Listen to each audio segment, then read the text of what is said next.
గత ప్రభుత్వాన్ని గురించి వాళ్ళు ఏం చేసినా సరే వాళ్ళు తెలిసింది ఒకటే, బూతులు తిట్టడం, ఇందాక నారాయణ గారు చెప్పినట్టు కేసులు పెట్టడం, ప్రజలకి మనశ్శాంతి లేకుండా చేయడం. మళ్ళీ అదే పాత పద్ధతి మొదలుపెట్టారు. మళ్ళీ పిఠాపురంలో గతం ఎన్నడూ లేని విధంగా మళ్ళీ మీరు స్టార్ట్ చేశారు. ఈ సందర్భంలో ఉన్నత పోలీస్ అధికారుల గారికి, జిల్లా మ్యాజిస్ట్రేట్ గారికి కూడా చెప్తున్నాను, లా అండ్ ఆర్డర్ని కనుక ఎవరైనా సరే పిచ్చిగా కనుక మీరు అభద్రతా భావానికి కానీ ప్రజల్ని చేస్తే అస్సలు ఉపేక్షించొద్దని చెప్తున్నాను. నా మాటలు చాలా మెత్తగా ఉన్నాయి కానీ చేతలు చాలా చాలా గట్టిగా ఉండి గుర్తుపెట్టుకోండి.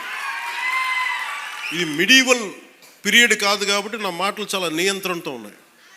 చేతలు చాలా చాలా గట్టిగా ఉండి గుర్తుపెట్టుకోండి. అందుకని మీరు రాజకీయ పరంగా ఏదైనా చేద్దామంటే సంతోషం, అది మీరు ఒక విమర్శ చేయండి, ఇక్కడ అభివృద్ధి బాగలేదు, ఇంకోటి బాగలేదు. కానీ మీరు కులాల మధ్య మతాల మధ్య గొడవ పెట్టేద్దాం అనుకుంటే వాటిని మటుకు నేను వ్యక్తిగతంగా చాలా పర్సనల్గా తీసుకుంటాను. ఎందుకంటే I believe firmly in the foundations of our constitution. నేను రూల్నే మాట్లాడతా, రూల్నే అప్లై చేస్తా.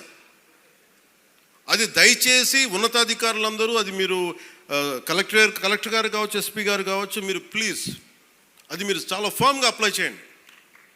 అది నేను స్వయాన ముఖ్యమంత్రి గారే మేము తప్పు చేసినా మాకు కూడా అప్లై చేయండి అని మేము శాసనసభలో చెప్పి we are bounded by that word.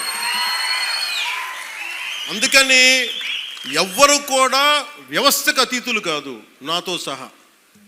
అందుకని దాని దృష్టిలో మేము వ్యవస్థకు లోబడి ఉంటాం, మేము వ్యవస్థకు లోబడి రెచ్చగొడతామంటే దానిని ఎలా హ్యాండిల్ చేయాలో, ఎందుకంటే అక్కడ దాకా దృష్టి పెట్టలే, చాలా సంయమనంతో ఉన్నాను నేను. మీరు పిఠాపురంకు వచ్చి గొడవలు పెడతా ఉంటే నేను ఇక్కడ కూర్చొని మొత్తం ఏరేస్తాను, అందరిని గుర్తుపెట్టుకోండి. అక్కడ దాకా తీసుకురావద్దు. తల్లి బిడ్డ న్యాయంగా పోదాం,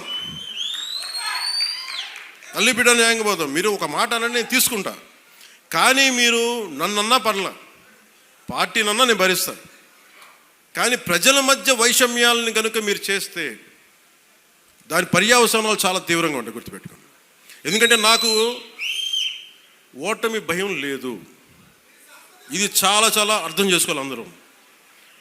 నాకు ముందుకెళ్ళే ఆలోచనే తప్ప ఓటమి భయం లేదు. ఎందుకంటే నేను నిలబడతాను, నేను ఒక వాస్తవంలో బతుకుతాను.